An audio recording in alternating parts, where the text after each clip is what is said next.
নমঃ শিবায়। জ্যোতিষশাস্ত্রের এই বিশেষ অনুষ্ঠানে আপনাদের সকলকে স্বাগত। আপনারা ইতিমধ্যে অবগত হয়েছেন 2025 15ই মে বৃহস্পতি তার রাশি ছেড়ে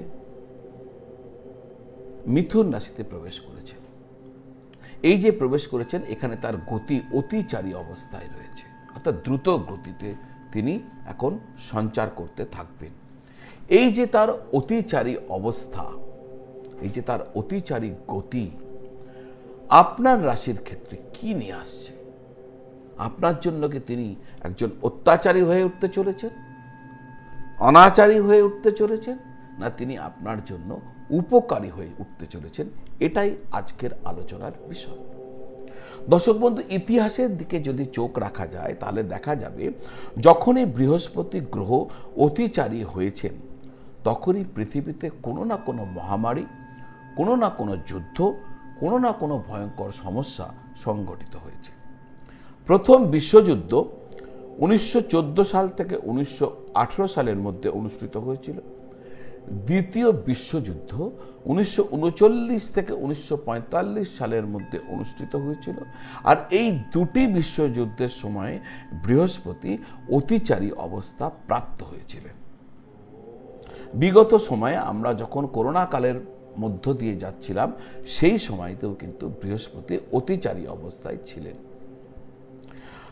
বর্তমান 15ই মে 2025 থেকে 18ই মার্চ 2032 সাল পর্যন্ত বৃহস্পতি অতিচারী অবস্থায় থাকবেন আগামী 8 বছরের জন্য। স্বাভাবিকভাবে এই সময়কালে আমরা এমন কিছু দেখতে পাব যা আমাদের পক্ষে মোটেই কাম্য নয়। ভবিষ্য মালিকা গ্রন্থতে ভবিষ্য কথন করা আছে, সেই অনুযায়ী 2025 থেকে 2028 সালের মধ্যে ভয়ঙ্কর যুদ্ধ পরিস্থিতির ঘটনার কথা উল্লেখ করা আছে ভবিষ্য মালিকা ভবিষ্যৎবাণী গ্রন্থতে। যে কোটি গ্রহের গোচর মানুষের জীবনে যথেষ্ট প্রভাব বিস্তার করে, তার মধ্যে কিন্তু বৃহস্পতি অন্যতম। যদি আমরা গ্রহ হিসেবে দেখি তাহলে পৃথিবীর থেকে 11 গুণ বড় এই গ্রহ।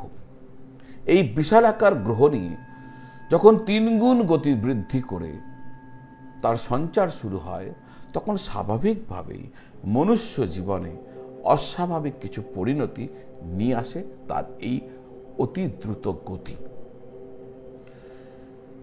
আমাদের ব্যবহারিক জীবনে এর কারণে অনেক ভুল হয়ে যায়, আমরা অনেক তাড়াহুড়ো করি, অনেক কিছু আমাদের জীবনে ভুল হয়ে যায়, এই কারণে অনেক সমস্যা নেমে আসে। আজকের আলোচনায় আপনার রাশি অনুযায়ী কি হতে চলেছে, আপনি কিভাবে চলবেন, কি করবেন, কি করবেন না, কোথায় ভালো কোথায় খারাপ, এই নিয়ে যতটা সম্ভব বিস্তৃতভাবে বলা যায় আমি বলার চেষ্টা করব। শেষ পর্যন্ত সঙ্গে থাকবেন। আজকের আলোচনা আপনারা যারা মিথুন রাশির মানুষজন রয়েছেন আপনাদের জন্য কি হতে চলেছে। কিন্তু তার আগে আপনারা যারা আপনাদের কুণ্ডলী আমাকে দেখাতে চাইছেন, প্রতিকার প্রতিবিধান করতে চাইছেন, জ্যোতিষীয় কোনো বিষয় নিয়ে আলোচনা করতে চাইছেন, আপনাদের সেইটা যদি সেরকম ইচ্ছা থাকে তাহলে এই স্ক্রিনের নিচে যে নাম্বার দেওয়া আছে 9830564500, এই নাম্বারে ফোন করে বা হোয়াটসঅ্যাপ করে বললে আমার অফিস থেকে আপনাকে জানিয়ে দেবে আপনারা অনলাইন ভিডিও কল পদ্ধতির মাধ্যমে বা টেলিফোন কল মাধ্যমে বা সরাসরি চেম্বারে এসে কিভাবে কবে কিভাবে দেখা করতে পারবেন বা অনলাইন পদ্ধতিতে যোগাযোগ করতে পারবেন। আসা যাক মূল আলোচনায়। মিথুন রাশি, এই যে আমি মিথুন রাশি সম্পর্কে বলতে চলেছি, এই পুরো যা বলবো তাকে 3টে সময় খণ্ডে আপনাকে ভাগ করতে হবে, 3টে টাইম জোনে। প্রথম টাইম জোন হচ্ছে 15ই মে 2025 থেকে 18ই অক্টোবর 2025 হচ্ছে প্রথম সময়খণ্ড। বৃহস্পতি সপ্তম এবং দশম ঘরের অধিপতি হয়ে এই সময়খণ্ডে তিনি তার রাশিতেই গোচর শুরু করেছেন। বৃহস্পতি আপনার রাশিতেই, সুতরাং আপনাকে আপনার স্বাস্থ্যের ক্ষেত্রে বিশেষভাবে নজর রাখতে হবে। হতে পারে আপনি বিভিন্ন ব্যস্ততার কারণে নিজের স্বাস্থ্যের দিকে তেমনভাবে নজর রাখবেন না, আর এই কারণের ফলে হয়তো আপনাকে স্বাস্থ্য সমস্যার মধ্যে পড়তে হতে পারে। বৃহস্পতি যেখানে বসে সেই ভাবকে হানি করে। আপনার রাশিতে বসছে, তো আপনার রাশি হচ্ছে আপনার স্বাস্থ্য। বৃহস্পতি যেখানে বসে সেখানে হানি করে, আর যেখানে দেখে তার দৃষ্টিতে অমৃত গঙ্গা জল সেখানে বাড়িয়ে দেয়। যেহেতু বৃহস্পতির দৃষ্টি পঞ্চমে এসে পড়ছে, ফলে আপনার নির্ণয় অত্যন্ত ভালো হবে এই সময়কালে। আপনি সঠিক ডিসিশনস নিতে পারবেন। আপনার ডিসিশনস আপনাকে আগামী দিনে প্রগতির দিকে নিয়ে যেতে সাহায্য করবে। যারা পড়াশোনা করছেন তাদের জন্য সময় অনুকূল থাকবে। আপনারা পড়াশোনার ক্ষেত্রে উন্নতি প্রগতি দেখতে পাবেন। প্রেমিক প্রেমিকাদের ক্ষেত্রেও সম্পর্ক যথেষ্ট ভালো থাকবে। যাদের দাম্পত্য জীবন শুরু হয়ে গেছে তারা নিশ্চিতভাবে দাম্পত্য জীবনে মাধুর্যতাকে উপভোগ করবেন। সন্তানের কারণে আপনি যথেষ্ট সুখ অনুভব করবেন। বৃহস্পতির দৃষ্টির কারণে পঞ্চম ভাব জাগ্রত হয়ে যাবে। ফলে যারা শেয়ার বাজারে কাজ করছেন এবং যাদের শেয়ার বাজার, আচ্ছা এক্ষেত্রে কিন্তু আমি একটা সতর্কীকরণ করে রাখি, যারা অভিজ্ঞ, যারা পড়াশোনা করেছেন, যারা মার্কেটটিকে জানেন তাদের জন্য প্রযোজ্য। যাদের এই মার্কেটে দখল রয়েছে, অভিজ্ঞতা রয়েছে, তারা কিন্তু এই সময়কালে লাভবান হতে পারে। এই সময়কালে আপনার পূর্ব জন্মকৃত পুণ্য ফল আপনাকে লাভ প্রদান করবে, অর্থাৎ আপনার পূর্ব জন্মকৃত পুণ্য ফল জাগ্রত হয়ে যাবে। এর পাশাপাশি বৃহস্পতির নবম দৃষ্টি আপনার ভাগ্য স্থানে পড়ার কারণে আপনার ভাগ্যভাব বৃদ্ধি করবে। আপনি প্রতিটি ক্ষেত্রে ভাগ্যের সহায়তা লাভ করবেন। যে সমস্ত বাধা এতদিন আপনার জীবনে ভোগ করতে হচ্ছিল, দেখবেন ভাগ্যের সহায়তায় সে সমস্ত বাধা দূর হয়ে যাচ্ছে। বিদেশ কেন্দ্রিক কাজে আপনার লাভ হতে পারে।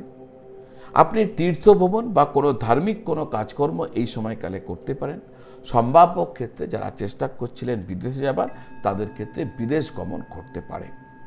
বৃহস্পতি সারা বছর যে ফল আপনাকে দিত, অতিচারী হবার জন্য মাত্র 5 মাসেই সেই ফল আপনাকে দেবার চেষ্টা করবে। এবার আসছে দ্বিতীয় সময়কাল। দ্বিতীয় সময়কাল হচ্ছে 18 অক্টোবর 2025 থেকে 5 ডিসেম্বর 2025 এই সময়কাল পর্যন্ত। এই সময় বৃহস্পতি আপনার রাশি ছেড়ে কর্কট রাশিতে পৌঁছে যাবেন, যা আপনার রাশি থেকে দ্বিতীয় ভাব। এই রাশিতে বৃহস্পতি আসলে বৃহস্পতি উচ্চ অবস্থা প্রাপ্ত হন, কিন্তু তা সত্ত্বেও আপনাকে আপনার সঞ্চয়কে নিয়ে, আপনার টাকা পয়সাকে নিয়ে, আপনার বিনিয়োগকে নিয়ে, আপনার যাবতীয় লেনদেনকে নিয়ে আপনাকে সতর্ক থাকতে হবে, না হলে কিন্তু সমস্যা দেখা দিতে পারে। আত্মীয় কুটুম্বদের সাথে কোনো বিরোধ ঘটতে পারে, তাই সতর্ক থাকার পরামর্শ দিয়ে রাখছি। বৃহস্পতির পঞ্চম দৃষ্টি 6 নম্বর ঘরে পড়ার কারণে আপনারা যারা চাকরি করছেন তাদের জন্য সময় নিশ্চিতভাবে ভালো হতে চলেছে। যারা চাকরি করছেন তাদের মনের ইচ্ছা পূর্ণ হয়ে যেতে পারে। যদি কোনো রকম লোন নিয়ে রেখেছেন, সেই লোনের টাকা যদি শোধ করার চেষ্টা করেন, এই সময়কালে শোধ হয়ে যাবে। যারা কোনো রকম অসুস্থতার মধ্যে রয়েছেন তাদের আরোগ্য লাভ সম্ভব হবে এই সময়কালে। আপনার বিরোধীরা শান্ত হয়ে যাবেন। এখান থেকে বৃহস্পতি নবম দৃষ্টি আপনার ক্যারিয়ারের ওপর এসে পড়ছে, ফলে ক্যারিয়ারের ক্ষেত্রে আপনি যথেষ্ট প্রগতি দেখতে পাবেন। কোনো রকম ইনক্রিমেন্ট বা প্রমোশনস যদি বকেয়া ছিল, তাহলে এই সময়কালে তা ঘটতে পারে। যারা নতুন কাজ শুরু করতে চাইছিলেন, এই সময় তাদের পক্ষে যথেষ্ট অনুকূল সময় হিসেবে দেখা দিতে পারে। এগুলি ঘটার পেছনে মূল সূত্র হচ্ছে বৃহস্পতির উচ্চ অবস্থায় আপনার ক্যারিয়ারকে দৃষ্টি দেওয়া। এটি অত্যন্ত উল্লেখযোগ্য সময় হতে চলেছে আপনার ক্যারিয়ারের জন্য। এবার বলবো থার্ড টাইম জোন, তৃতীয় সময়কাল।